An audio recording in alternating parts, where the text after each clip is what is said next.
Iran மீதான America, இஸ்ரேலின் போர் தொடுப்பு மிக சீக்கிரத்தில முடிவுக்கு வருமா? அப்படிங்கிறது மிகப்பெரிய கேள்வி.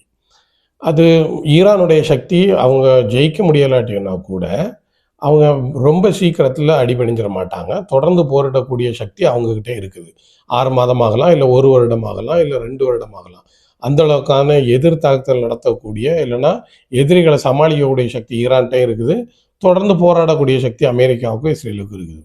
இது இப்போ முக்கியம் இல்ல. ஆனா, எப்போவாவது ஒரு காலகட்டத்தில் இந்த யுத்தமானது நின்னுட்டுனா, இந்த போர் நிறுத்தத்துக்கு அப்புறம் வரக்கூடிய பொருளாதார ரீதியான பிரச்சனைகள் எப்படி இருக்கும்?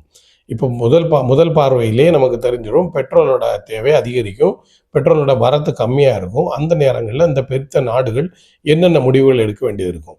இத முன்னாடியே கணக்கு கூட்டி தான் அமெரிக்கா ஈரான் மீது தாக்குதல் தொடுக்கிறதுக்கு முன்னாடியே வெனிசுலாவ கையப்படுத்தி அங்க இருக்கக்கூடிய பெட்ரோல் வளங்கள அவங்களுக்கு சாதகமா மாத்திட்டாங்க.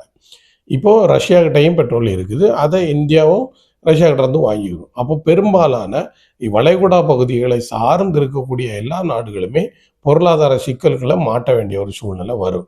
இத கணக்குல எடுத்துக்கிட்டோம்னா, இந்த யுத்தத்த இந்த போரை மிக விரைவாக முடிக்கணும் அப்படிங்கிறது தான் எல்லாருடைய பொதுவான கருத்தா இருக்கும். ஏன்னா, ஏற்கனவே பொருளாதார ரீதியா அமெரிக்காவும் சரி, உலக நாடுகளும் சரி, பெருத்த சவால சந்திச்சுக்கிட்டு இருக்க இந்த நேரத்தில, இந்த போர் அப்படிங்கிறது ரொம்ப அவசியம் இல்லாததா இருக்கும். உயிர் சேதங்கள் அதிக அளவுல நடக்கக்கூடிய அதே நேரத்தில, இந்த போர் முடிஞ்சதுக்கு அப்புறம் கூட அதனுடைய பொருளாதார ஆபத்துன்றது தொடர்ச்சியாக பல ஆண்டுகளுக்கு எல்லா நாடுகளும் சந்திக்க வேண்டியது இருக்கும் அப்படிங்கிறது தான் உண்மை. ஸோ